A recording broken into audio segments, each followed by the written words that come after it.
Bien amigos, hoy es 10 de mayo de 2017. Bueno, sigo con el siguiente tema. Aprovechando entonces la decisión del Tribunal de Cali en la apelación que interpuse contra una decisión de un juez de menores, resuelve entonces en decisión del 24 de abril del 2017 con ponencia del doctor Víctor Manuel Chaparro Borda. Les decía entonces, es el caso que acabo de hacer el video también en relación pues con la diferencia entre el concierto para delinquir agravado, de la diferencia con el de textura abierta, el inciso primero del 340, y además la diferencia con la coautoría. Un punto más preciso en cuanto a dogmática penal, pero bueno, la cuestión es que habiendo apelado entonces de esa decisión de sanción para que modificaran entonces del concierto agravado concierto de textura abierta del inciso primero, lo cual pues no aceptó el tribunal, pues por lo que le decía entonces, por los argumentos que había presentado, porque les consideraba que era una banda rudimentaria, que en fin, que la estructura del inciso segundo se daría, o por razones de política criminal siempre se dirigió, fue para la lucha contra grupos paramilitares y por grupos bandas sicariales. Y al expedirse esa ley pues, del 2006, pues, se modifica el artículo 340 y el inciso segundo queda entonces con el concierto para delinquir con fines pues, para la comisión de esos delitos en esa precisión que trae el inciso segundo. Pero bueno, el tema ahora entonces es que el tribunal en esta decisión motu propio lo que hizo fue reducir la sanción impuesta por el juez.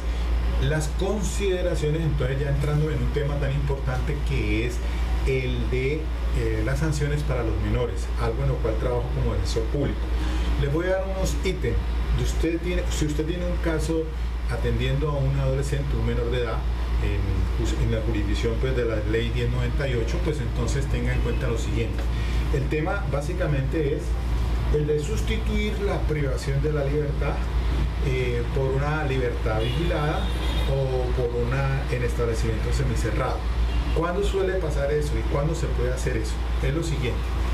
Se tiene en cuenta entonces que hay doctrina probable, 3 decisiones de la Sala de Casación Penal de la Corte Suprema de Justicia pues son para tener en cuenta, pues hacen parte como doctrina probable y son sentencias de los tribunales de cierre que se deben de tener en cuenta como criterios auxiliares por parte de los falladores. Pues bien, estas 3 decisiones que aparecen allí en el tablero se refieren a los radicados 35.431 del 2013, 46.614 del 2016 y 41.667 del 2016. 3 decisiones que han considerado que para sustituir la privación de la libertad de un adolescente por libertad vigilada o por un semicerrado se dan 2 requisitos.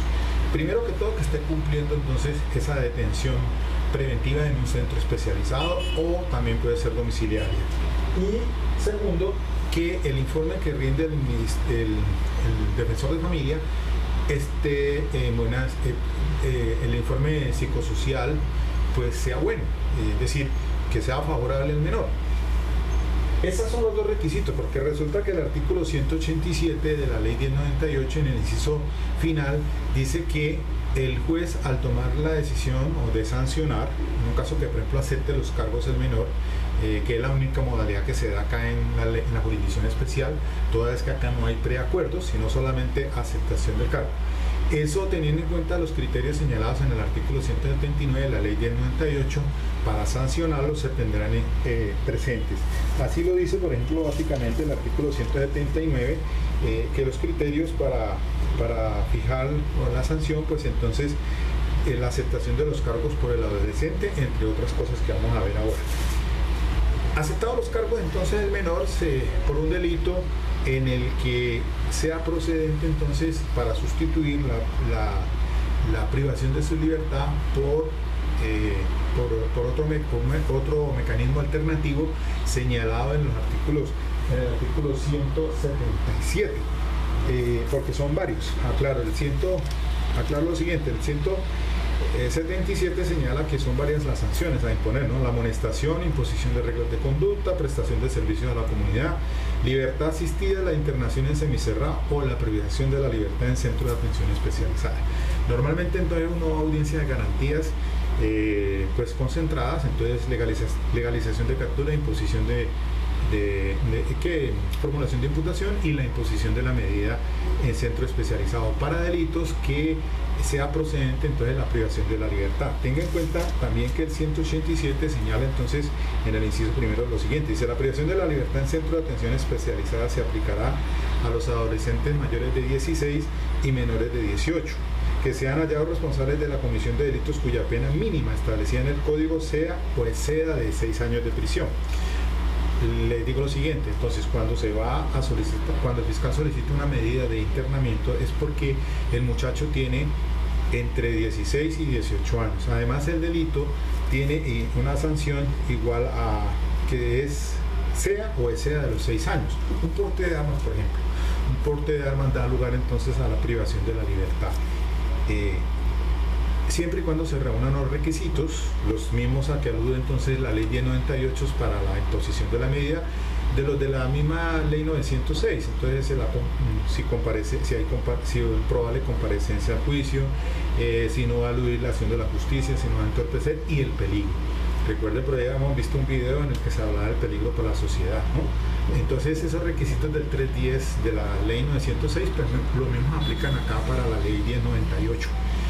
Luego entonces, supongamos que aceptó los cargos, entonces ya inmediatamente se fija una audiencia ante el juez de conocimiento, que es el que va a imponer la sanción. Entonces se va a la audiencia de sanción y lo primero que hace el juez es que el de bienestar, el Instituto Colombiano de Bienestar Familiar lea su informe. Normalmente esta audiencia puede asistir el fiscal si quiere a la imposición de la sanción, pero no es obligatorio. Es decir, la presencia del fiscal no es obligatoria ni la del Ministerio Público, pero sí la del representante del Instituto Colombiano de Bienestar Familiar, que es el que hace el informe, de acuerdo pues también a lo como lo señala la misma ley 1098, un informe psicosocial. Si ese informe es bueno, habla de las condiciones familiares, personales del muchacho, que está matriculado ya en un colegio para seguir y continuar estudiando, que está dedicado a actividades deportivas, que el muchacho, por ejemplo, dígase que tenga problemas con el consumo de alucinógenos, y entonces se dice que ya el muchacho está pues recuperándose o que quiere recuperarse, y con esos insumos que le dan allí por parte del Instituto Colombiano de Bienestar Familiar, el defensor de familia, pues inmediatamente le dan la palabra al fiscal de la defensa.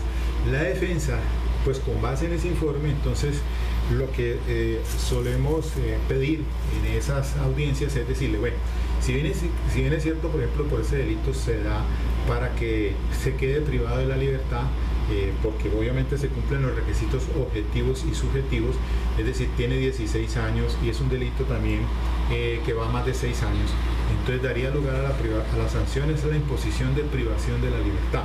Sin embargo, el artículo 187 en el inciso final dice que se puede sustituir.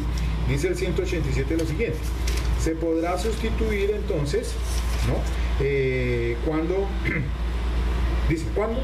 por cualquiera de las sanciones impuestas en el 177, parte de la sanción de la privación de la libertad podrá ser sustituida por cualquiera de las otras sanciones del 177. Es decir, pida en ese caso entonces que le den libertad vigilada o también semicerrado, ¿no? Porque es diferente. Una cosa es la libertad vigilada, porque la libertad vigilada dice el 185 de la ley 1098, que la concesión de la libertad que da la autoridad judicial al adolescente con la condición obligatoria de someterse a la supervisión, asistencia y la orientación de un programa de atención especializada, medida que no podrá ser más de 2 años. Y la de medio semicerrado, que dice el 186 de la ley de infancia, es la vigilancia del adolescente a un programa de atención especializada al cual deberá asistir obligatoriamente durante un horario no escolar o en los fines de semana. Esta sanción no podrá ser superior a 3 años. Normalmente entonces lo que se hace es enviar al muchacho concediéndole una libertad vigilada, pero entonces se dice entonces que se le sustituya la privación por una libertad vigilada. Se enviará entonces a ese joven a alguna de las instituciones, por ejemplo, se mandan a hogares Claré. En Hogares Claret son organizaciones que encargadas entonces de restablecer esos derechos de estos jóvenes a un programa especializado. Por ejemplo, Hogares Claret se encarga de darle una orientación para que deje el consumo de alucinógeno, y lo podrá hacer entonces yendo a unos horarios determinados, y continuará el joven entonces siguiendo sus estudios normalmente. Incluso la fundación les da para que el transporte, para que ellos asistan allá y regresen otra vez a su casa. Y si ese joven no cumple con eso, se rinde un informe de la fundación al juez, y el juez entonces revocará esa libertad vigilada, y ahí sí sí hará efectivo el cumplimiento de la sanción impuesta en un centro especializado para privación de la libertad. Ese es el mecanismo que funciona aquí en adolescencia. Entonces hay que tener en cuenta estas decisiones, estas tres decisiones de la Corte Suprema de Justicia en sede de casación penal, para sustituir la privación de la libertad por una medida de libertad vigilada o de un establecimiento semicerrado.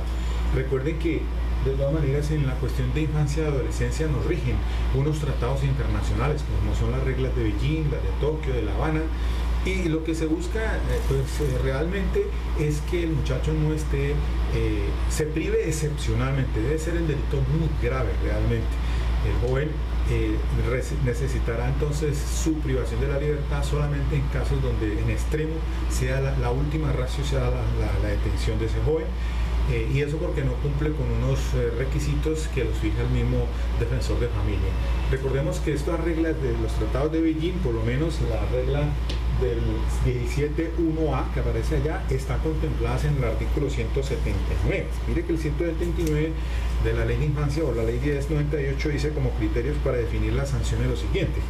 Dice, las sanciones aplicables se deben de tener en cuenta, primero, la naturaleza y gravedad de los hechos.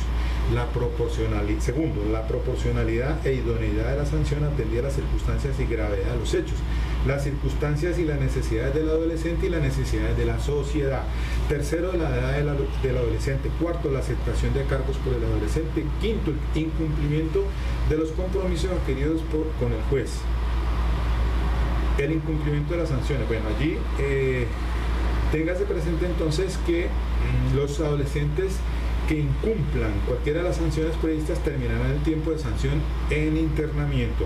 Cuando adolescentes entre 14 y 18 años, ¿no? Recordemos que esa es la edad que se tiene en cuenta para sancionar a un joven, y hay delitos incluso pues para privar de la libertad. Por ejemplo, el 189 y el 187 sí señala en esencia que entre 16 y 18 un joven que esté involucrado en un delito, comisión de un delito que sea de 6 años, pero resulta de que hay ciertos delitos que aún teniendo 14 años, 15 años, puede dar lugar a la privación de la libertad, y a ese se refiere el 187 en el inciso, dice el inciso tercero. La privación de libertad en centros especializados se aplicará a adolescentes mayores de 14 y menores de 18 cuando sean hallados responsables por homicidio doloso, secuestro, extorsión en todas sus formas y delitos agravados contra la libertad, integración y formación sexual. Ahí sí, entonces, aún teniendo 14 años queda privado de la libertad, teniendo 15 años queda privado de la libertad por el delito.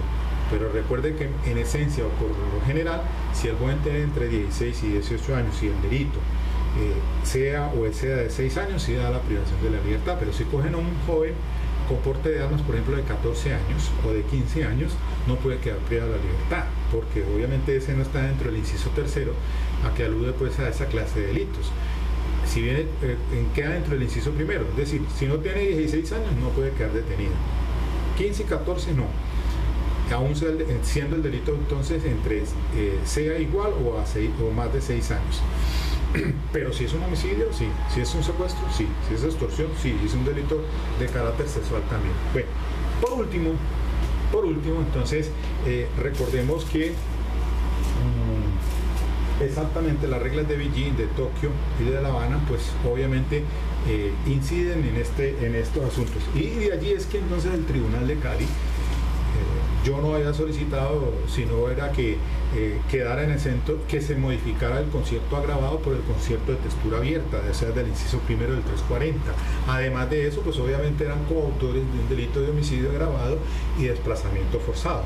Sin embargo, el tribunal dijo pues que no, que realmente pues el fiscal probó y fue congruente entre acusación y sentencia para imponer, a pesar de que el juez se equivocó al no tener en cuenta entonces lo de domática penal de que una cosa del concierto para delinquir, que es un delito de mera conducta y que serían autores, cada uno respondería por ellos, mientras que de los delitos de resultado o delitos de resultado material como el homicidio y desaparición forzada, pues sí, desplazamiento forzado, perdón, sí responderán entonces como coautores. Ahí sí, pero entonces, concierto para delinquir, autores de concierto para delinquir agravado y coautores de los delitos ya de resultado mencionados. Y entonces la Corte dice, pues que rebaja la sanción impuesta por el ACU. Se dice que no tuvo en consideración varios aspectos y aquí vuelve y entonces retoma lo tan importante que es sobre las reglas de Beijing, de las reglas de Tokio y La Habana. Se deben de tener entonces en cuenta, dice la Corte, que no se tuvo en cuenta las necesidades de la sociedad y las necesidades del menor. La gravedad de los hechos, son 3 requisitos. Primero, tener en cuenta la naturaleza y gravedad de los hechos, esto para imponer sanción. Lo otro es la necesidad de la sociedad y por último entonces las necesidades de los adolescentes. Entonces dijo, por ejemplo, así, dice en relación con la sociedad, dice, para determinar el tratamiento sancionatorio frente a adolescentes aquí sentenciados, el juez debe atender también a las necesidades que tiene el cuerpo político, entre ellas evitar que comportamientos como los que motivaron este proceso se vuelvan a repetir, evitar que los aquí implicados sigan haciendo parte de la delincuencia organizada, c, contar con ellos como sujetos capaces de contribuir al progreso de nuestra sociedad respetando el sistema de valores. El cuarto, que los adolescentes aquí implicados tomen conciencia de que la única manera de convivir en paz es respetando los derechos de los semejantes.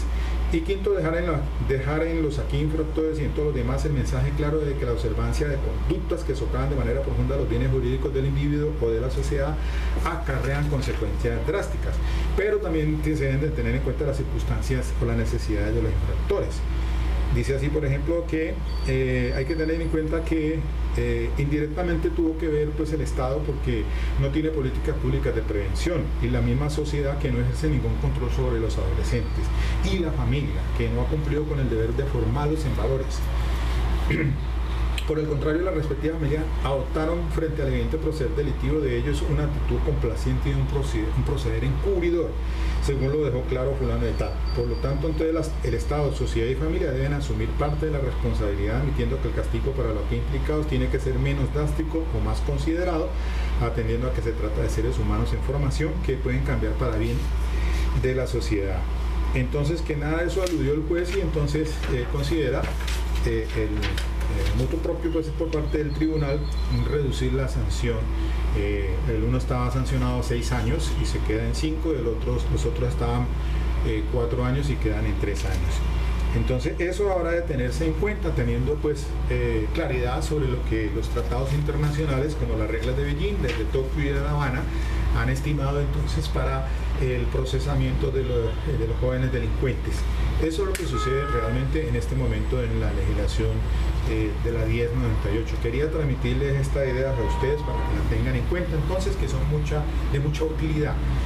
A veces pues los abogados normalmente se litigamos en la ley 10 de la 906, o sea adultos, pero cuando se trata pues de estos asuntos de adolescentes, que es realmente interesante, es un programa que me encanta, me gusta trabajar con la ley 1098, he aprendido mucho de los jóvenes, uno realmente en la parte social es importante tratar con ellos la problemática que existe en Colombia sobre los menores delincuentes, pero obviamente que esto pues es muy importante que ustedes lo conozcan y sepan a la hora de que entren a algunas de esas audiencias para que entonces más o menos tengan una idea de cómo es que o qué es lo que se debe solicitar realmente y qué es lo que se tiene en cuenta realmente para esta clase de jóvenes al margen de la ley, a diferencia entonces de los adultos que sí tienen otro tratamiento diferencial. Ok, bueno, dejemos hasta aquí. Espero que les guste. Chao, dale like si te gusta, compártalo.